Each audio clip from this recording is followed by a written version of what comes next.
Well, ladies and gentlemen, I get asked all the time, what's an effective team?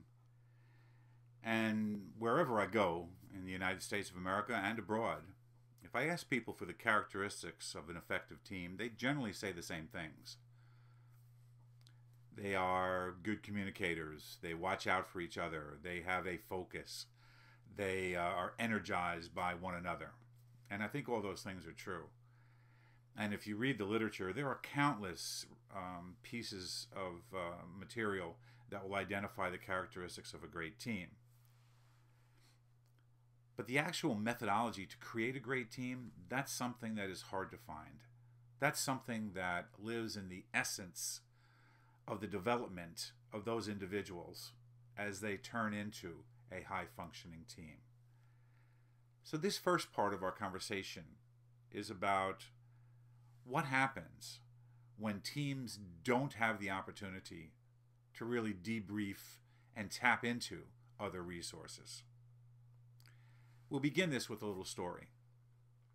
Once upon a time, there was a fire department down in Southwest Florida, in an area where I lived for almost 25 years.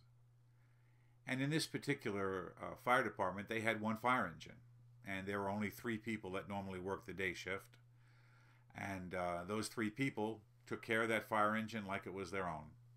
They cleaned it, they shined it up, but it was an older fire engine, and it didn't have a whole lot of materials on it. It had, some water. I think it had 3 or 4 buckets of water. It had some sand. Of course, sand is great for putting out fires. It had some blankets and a few other first aid materials, but pretty much it was a bare bones fire engine. Had hoses for pumping, but that was about it. What so happens in the early 70s in Bartow, Florida, which is an area in Florida where they did a lot of mining, and they mined phosphate, there was a fire that broke out at one of the phosphate mines. The fire was intense, and it grew out of control rapidly. Well, the owner of the mine was distraught because after 24 hours, no one had been able to put the fire out. He called for a nationwide, and of course Florida was first, a statewide and then nationwide alert, and offered a reward of $15,000. And in the early 70s, that was a lot of money to come put the fire out. Well, he got responses from all over.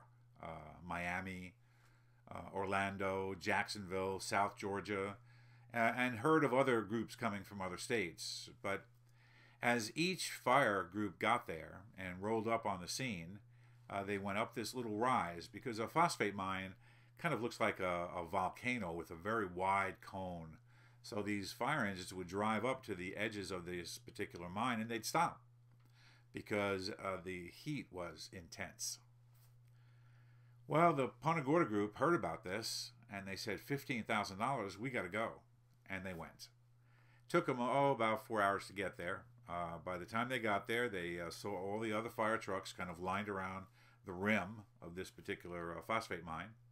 And they drove up to the top of that particular rim where the other trucks were.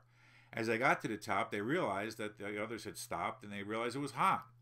But the nose of the fire truck just went over the edge of the rim, and all of a sudden they started zooming down that hill inside the phosphate mine to put the fire out.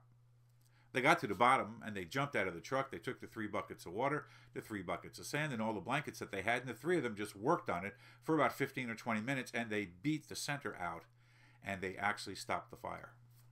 Well, everybody up on the rim was cheering and roaring with praise and laughing, just so excited. And the owner of the mine in a Jeep comes right down to where they were, hops out, and you can visualize the owner, kind of the old Florida owner, big hat on, cigar, kind of portly, and comes up to them and says, "Gentlemen, I'm just so impressed with your bravery, your courage, and how well you work together as a team. Here's your $15,000. What are you going to do with this?" And if you've ever been down in Southwest Florida, they begin every sentence with a "well," and this particular guy goes, "Well, the first thing we're going to do with that $15,000 is get the brakes fixed on this truck." Ladies and gentlemen, in any given situation when you're on a team, you get what you get in terms of resources, and you can't give what you don't have.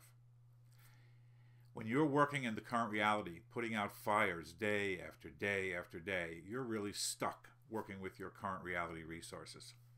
It's difficult to even take a step back and say, what have I got to give and what do I have to look for in others so that we can be more effective?